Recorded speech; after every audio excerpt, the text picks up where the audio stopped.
అస్సలం వాలేకుమ్ friends, welcome back to my channel. ఈరోజు లంచ్ బాక్స్లోకి పిల్లలకి టమాటా రైస్ వేద్దాం అనుకుంటున్నాను. అందుకోసం రైస్ కూడా చక్కగా ఉడికించుకున్నాను.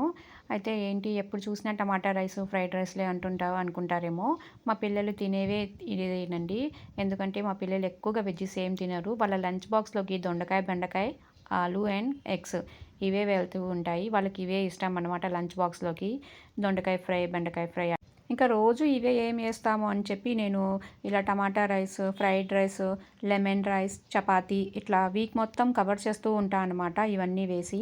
ఇంకా డిన్నర్ విషయానికి వస్తే నేనే తినిపిస్తాను కాబట్టి ఏం వండినా నేను ఫోర్స్ చేసైనా సరే తినిపిస్తూ ఉంటాను. ఎందుకంటే అన్ని వెజిటేబుల్స్ తినాలి కదా, అందుకోసం.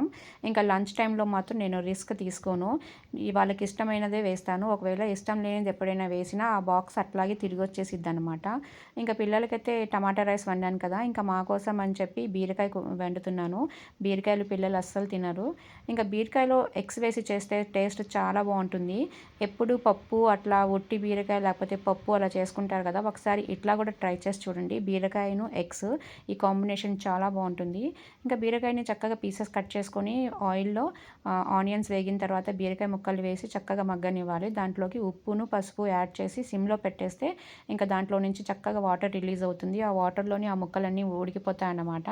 అండ్ తర్వాత దాంట్లోకి కొంచెం ధనియాల పొడి అండ్ కారం యాడ్ చేసుకోవాలి. ఇంకా వేరే మసాలాలు ఏం అవసరం ఉండవు. చక్కగా సింపుల్గా అయిపోతుంది. టేస్ట్ కూడా చాలా బాగుంటుంది. అండ్ కారం యాడ్ చేసిన తర్వాత లాస్ట్లోకి ఇంకా ఎగ్స్ అయితే యాడ్ చేసుకోవాలి. ఎగ్స్ 2 పగలగొట్టి దాంట్లోకి వేసుకొని ఇంకా మూత పెట్టేసి సిమ్లో పెట్టేయాలి. పెట్టేస్తే ఎగ్స్ కొంచెం ఉడుకుతాయి కదా, ఉడికిన తర్వాత దాంట్లోకి మధ్యలో కొంచెం క్రాక్ చేస్తే దాని లోపల ఉన్న లిక్విడ్ కూడా బయటకు వచ్చేసి అవి కూడా చక్కగా ఉడుకుతాయన్నమాట.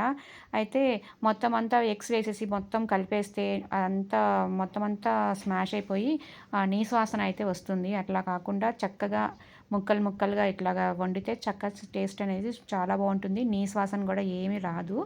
ఇట్లాగా ఒకసారి తిప్పి వేసుకొని కొంచెం దాంట్లో ఉన్న నీళ్ళన్నీ బాగా ఇంకిపోయేంత వరకు ఉంచి పైనుంచి ఇంకా కొత్తిమీర చల్లుకొని దించేస్తే చాలా అంటే చాలా బాగుంటుంది. ఒకసారి ఇలా కూడా ట్రై చేసి చూడండి. ఇంకా టమాటా రైస్ కూడా ఉడికిపోయిందిగా, ఇంకా పిల్లలే లంచ్ ప్యాక్ చేసేస్తున్నాను. లంచ్ ప్యాక్ చేసేటప్పుడు వాళ్ళకి లంచ్తో పాటు కొంచెం స్నాక్స్ కూడా పెడతాను. అండ్ పెద్ద బాబుకి ఫ్రూట్స్ అయితే పెడతాను. తనకి ఫ్రూట్స్ చాలా ఇష్టం. సీజనల్ ఫ్రూట్స్ చక్కగా తింటాడు బాబు. ఇప్పుడు ఈ సీజన్లో యాపిల్ బేర్స్ దొరుకుతాయి కదా, ఇంకా సీతాఫల్, యాపిల్ బేర్ ఇవి చాలా దొరుకుతాయి ఈ వింటర్ సీజన్లో. ఇవి చాలా ఇష్టం బాబుకి. ఈరోజు యాపిల్ బేర్ అయితే వేస్తున్నాను. అండ్ చిన్న బాబు అయితే ఫ్రూట్స్ అస్సలు తినడు. తనకి అస్సలు ఇష్టం ఉండవు. చాలా ఫోర్స్ చేస్తాను తినమని చెప్పి, అయినా తినడు. కొంచెం పెద్ద అయితే తనే తింటాడు కదా అని ఇంకా అన్నీ వదిలేస్తాను. ఇంకా తనకి కప్ కేక్ను బూందీ వేసి ప్యాక్ చేసి ఇంకా లంచ్ బ్యాగ్స్ని వాళ్ళ డాడీకి అయితే పంపించేశాను. ఇంకా బట్టలు కూడా చక్కగా వాష్ అయిపోయాయి. ఇంకా వాటిని చక్కగా హ్యాంగ్ అయితే చేసేసాను. ప్రెజెంట్ అయితే నా పని మొత్తం అయిపోయిందండి. ఇంకా మా హస్బెండ్ వచ్చిన తర్వాత ఇద్దరం కలిసి లంచ్ చేస్తాం. తర్వాత నమాజ్ చదువుకొని కాసేపు పడుకుంటాను. ఇప్పుడైతే హాట్ వాటర్ తాగుతూ కాస్త రిలాక్స్గా కూర్చున్నాను. నా వీడియో కనుక నచ్చితే లైక్ చేయండి, నా ఛానల్కి సపోర్ట్ చేయండి. అండ్ నా వీడియోస్ ఎలా ఉన్నాయో కామెంట్ చేయండి. Thank you for watching. Bye. అల్లా హాఫీజ్.